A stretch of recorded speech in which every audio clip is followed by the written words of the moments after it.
Karena apa? Karena kesusahan kita itu akan membuat mantan jadi sangat happy. Bismillahirrahmanirrahim. Assalamualaikum warahmatullahi wabarakatuh. Bapak-bapak, ibu-ibu, mas-mas, mbak-mbak, khususnya adik-adikku sekalian yang dirahmati Allah dimanapun Anda berada. Kembali di Iip Channel bersama saya, Iip Wijayanto.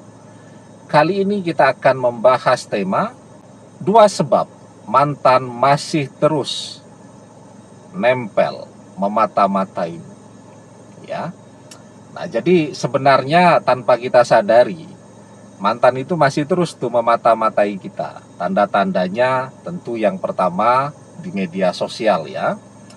Jadi saat mantan betul-betul ingin berpisah dengan kita, maka dia akan memblokir media sosial kita. Dia akan memblokir media sosial teman-teman dan sahabat-sahabat kita.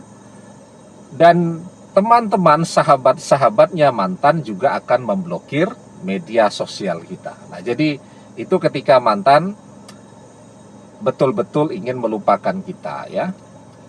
Tetapi ketika mantan masih terus ingin memata-matai kita, maka tandanya akan kelihatan.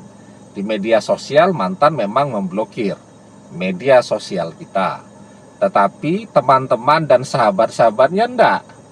Ya, mereka tetap rajin tuh mengintip postingan-postingan kita, melihat postingan-postingan kita.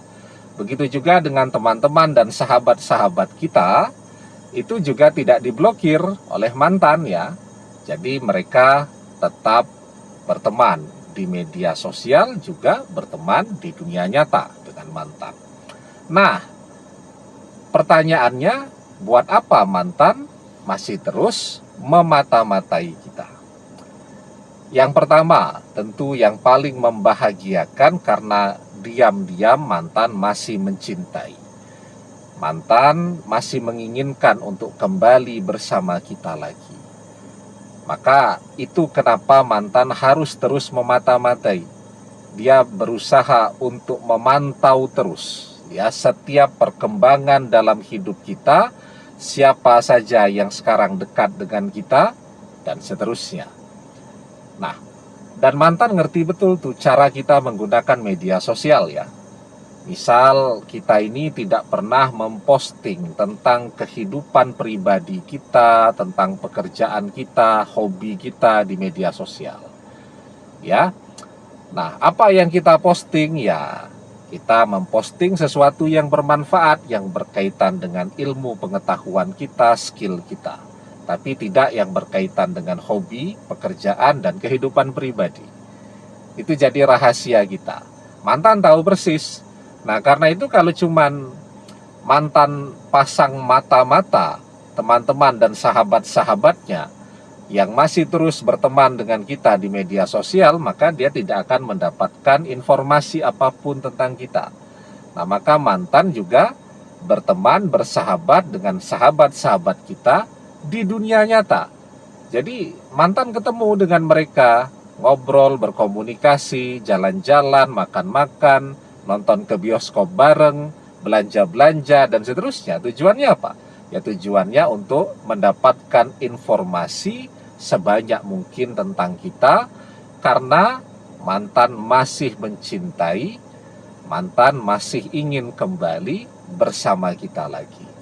Nah, biasanya yang seperti ini ya, informasinya juga akan sampai kepada kita karena sahabat-sahabat kita tentu akan cerita kepada kita ya, bahwa mantan masih terus penasaran ya, bertanya, ngobrol tentang kita, dan seterusnya dan seterusnya.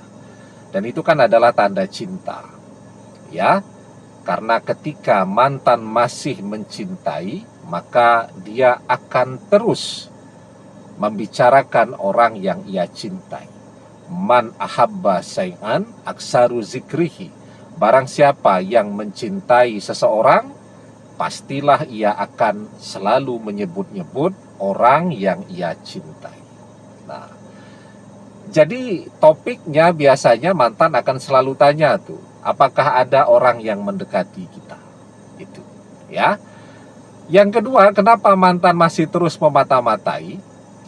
Jawabannya, perpisahan itu kadang-kadang juga membuat orang jadi saingan.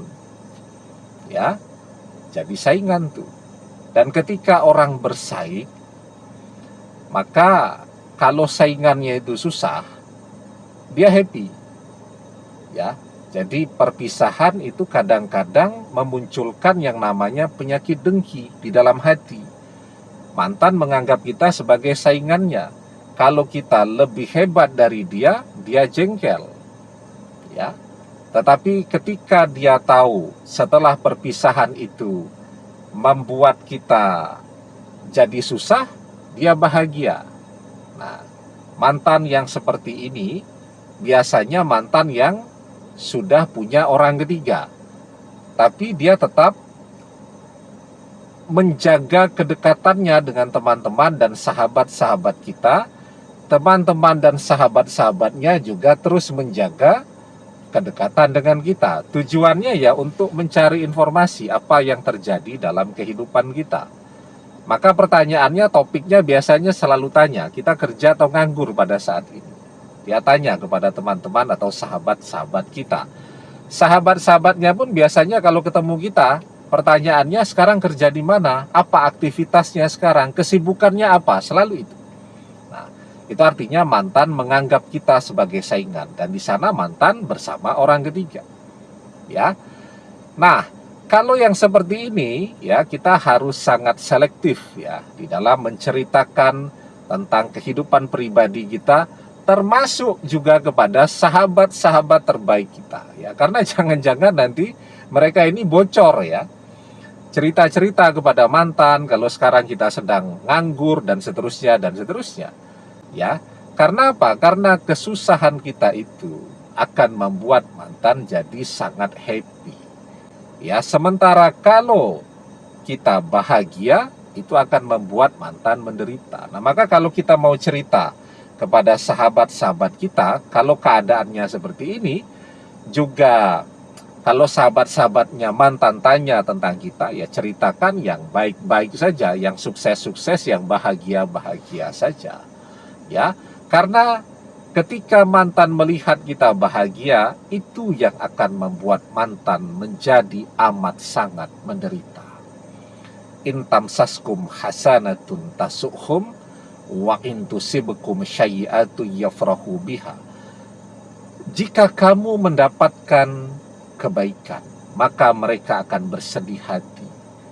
Tetapi jika kamu mendapatkan kesusahan, maka mereka bergembira karenanya. Demikian, semoga bermanfaat. Wallahu a'lam bishawab, billahi taufik wal hidayah. Assalamualaikum warahmatullahi wabarakatuh.